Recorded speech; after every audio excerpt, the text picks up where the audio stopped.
E quanto à questão de apoio internacional, porque os russos são apoiadores do regime do Maduro. São. O Putin falou alguma coisa sobre isso ou está em silêncio? Não, muita gente, né? A primeira movimentação de tropas americanas em relação à Venezuela aconteceu logo depois do encontro do Trump com o Putin. E aí, né? As teorias começam a aparecer, Aí né? a internet começa, não, todo mundo especialista em geopolítica. Isso não é coincidência, não tem coincidência na geopolítica. O Trump combinou e o Putin entregou a Venezuela em troca da Ucrânia. Bom, primeiro que não foi nada disso que aconteceu, porque os Estados Unidos está cogitando dar mísseis e armamento para a Ucrânia que nenhum democrata, nem o Trump que critica tanto a Ucrânia e o Zelensky, foi tão longe no tipo de armas que ele está considerando dar para a Ucrânia agora e dizendo que os Estados Unidos vai usar a sua inteligência para dizer quais são os alvos dentro do território russo e quais são os alvos refinarias de petróleo, ou seja, quer destruir com a economia russa. Então não tem nada disso de que negociou e deu à Ucrânia, né, dessa ponta. Da outra ponta, a gente tem uma outra situação que eu acabei de falar, que foi o ataque americano ao Irã. O Irã, muito mais próximo da Rússia, da China e da Coreia do Norte do que a Venezuela. E o ataque americano ao Irã, ninguém falou um pio. A Rússia não falou nada, a China não falou nada, a Coreia do Norte não falou nada. Por quê? É um parceiro deles um pouco mais diferente e distante. E quando os Estados Unidos quis agir mesmo, eles falaram, eu não vou me arriscar, me envolver com isso para defender o Irã. E aí você pergunta, e a Venezuela? A Venezuela é muito menos relevante para esses países. Não importa que a Venezuela está no continente americano, está mais próxima territorialmente dos Estados Unidos. A relação que China, Rússia, Turquia tem com a Venezuela não é tão forte a ponto deles quererem, enfim, se meterem nessa briga, entendeu? Dado que os Estados Unidos mobilizou tropas para ir ali. Ninguém falou nada e eu não acho que vão falar nada. Inclusive, o regime da Venezuela deve dinheiro para a Rússia, bastante dinheiro, porque a Rússia tem financiado várias dessas da economia do petróleo deles, e tudo empréstimo e não está pagando. A China também está cansada disso. Tem presença militar, são equipamentos russos, tem mercenários russos ali para defender o Maduro, tem gente do Hezbollah defendendo o Maduro, então tem do Irã, né? Você tem um monte de gente ali próximo, mas... Só a galera do bem, né?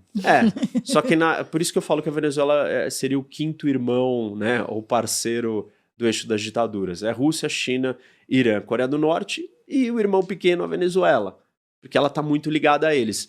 Mas se eles não defenderam nem o Irã, não vão fazer nada com a Venezuela. Tá longe, é mais difícil, e os americanos estão, eles propriamente, não é Israel fazendo um ataque inicial e eu vindo junto. Eles estão querendo. Não, nós mandamos um monte de navio submarino nuclear para o nosso quintal e estamos na costa do país. Já fundamos 4, 5 barcos de drogas. Então, assim, não vão fazer nada. Ele não tem muito o que fazer. O que ele tem que fazer, de repente, é falar assim, eu vou fugir e vou sobreviver. Rússia, você me recebe aí? O problema vai ser se ele fizer isso com o Brasil. Brasil, você me recebe aí? E aí, né, o que o Lula vai fazer? Então essa é uma preocupação. Na roça. E essa é uma preocupação, assim, no geral, como que o Brasil vai se posicionar quando existir essa operação militar americana?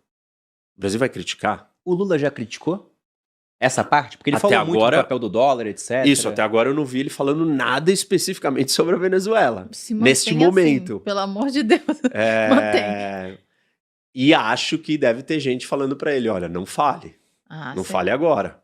Estamos conseguindo melhorar. Se é que ele quer melhorar também. Esse é um assunto que a gente pode discutir aqui. Não mas acho que ele queira, na real. Mas a moral da história é que vai ser importante o papel do Brasil. Porque o Brasil é o maior país da América do Sul, tem fronteira com a Venezuela. Pertinho, é só ele Isso. correr Inclusive, aqui. a gente tem que estar preocupado, né? Porque uma operação militar ali, o que vai acontecer com a Venezuela? Tipo assim, esses militares, vamos supor que eles mate o Maduro, mas não derrube todos os militares que são amigos do Maduro. E eles decidam criar uma resistência interna. Guerra civil. Isso, guerra civil. E aí vamos supor que eles falam assim, não, tá bom, eu preciso de um santuário territorial para organizar minha base de resistência. Vai que esse santuário invade a fronteira do território brasileiro. Então, um problema ali não é só um problema, não, vai ter refugiado. Dependendo do tipo de problema, é um problema sério para o Brasil. E a gente tem que estar atento. E o que você acha que está segurando o Trump de agir nesse momento? Porque uma das teorias que eu vi diz respeito ao preço do petróleo. Você até falou que, olha, os americanos podem mandar mísseis para os ucranianos atingirem refinarias russas, né? E o petróleo é um dos ativos mais inflacionários do mundo. Eu quero dizer com isso, né? Quando o preço do barril sobe, como a gente vive no padrão petróleo, tudo que a gente faz envolve petróleo, combustíveis, né? Insumo para produção e transporte de praticamente tudo. Você vê a inflação subindo no mundo todo, sendo que a inflação americana ela não está sob controle. Não, Eles estão começando a baixar juros agora, apesar disso, porque lá o Banco Central tem uma meta dupla, né? Eles querem nível de emprego na economia e inflação, é diferente aqui do Brasil. Você acha que é por isso ele está considerando as consequências econômicas ou é simplesmente um tempo de levantamento de dados? Eu acho que eles estão só se preparando para a questão operacional. Eu não acho que a questão econômica do petróleo vindo da Venezuela tem um grande impacto no mercado internacional. Apesar de ter as maiores reservas, a produtividade venezuelana, as sanções contra a Venezuela impedem muito que o petróleo da Venezuela tenha um grande impacto no mercado internacional. Sobre a Rússia, né, atacar a capacidade de petróleo da Rússia, a gente tem que lembrar que a Rússia também está sofrendo sanções. Então, a venda de petróleo da Rússia está muito mais direcionado para a China, para outros países diferentes. O que eu entendo que o Trump quer fazer é, como ele está tão próximo dos países árabes, do Golfo, e a relação está tão boa, principalmente agora, né, ele fez um golaço. Ontem o acordo de cessar-fogo entre Hamas e Israel é uma das grandes conquistas do Trump. Se o acordo avançar para as próximas fases, ele merecidamente deveria ganhar o prêmio Nobel. Eu vi comentários sobre isso. Mais do que ninguém, talvez poucos prêmios Nobel são de verdade merecidos. O Obama ganhou o prêmio Nobel que não era merecido. Ele não tinha feito nada e ganhou o prêmio Nobel. Só manteve a guerra. Isso. Nem isso, porque ele tinha acabado de tomar posse. E aí chegaram e já deram o prêmio Nobel para ele. Assim, uma completa loucura.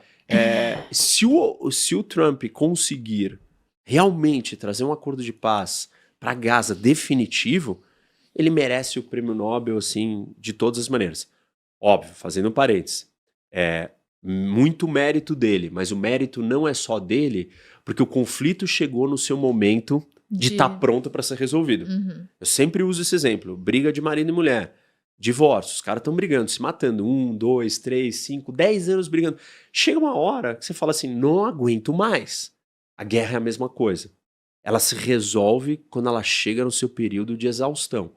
Se o conflito não está pronto ou maduro para ser resolvido, ele não vai ser resolvido. Se o Trump usasse toda a força dele, a capacidade de criar coalizão com os árabes, a capacidade de influenciar o Netanyahu, nos primeiros 3 meses da guerra, não ia sair. Não tinha como sair. Agora, 2 anos depois, é a hora certa. Então é uma combinação de coisas, mas o mérito também é dele. Então, tudo isso para dizer, ele pode forçar os países árabes, principalmente a Arábia Saudita, aumenta a produção. Eu não quero que o preço suba. Então, eu acho que ele tem mecanismos para conduzir essas duas operações. Incomodar a Rússia e fazer uma operação na Venezuela rápida e, com isso, não criar um problema para o petróleo. Aliás, eu diria assim, se ele fizer uma operação bem sucedida na Venezuela e cair o Maduro, a expectativa sobre o petróleo vai mudar completamente.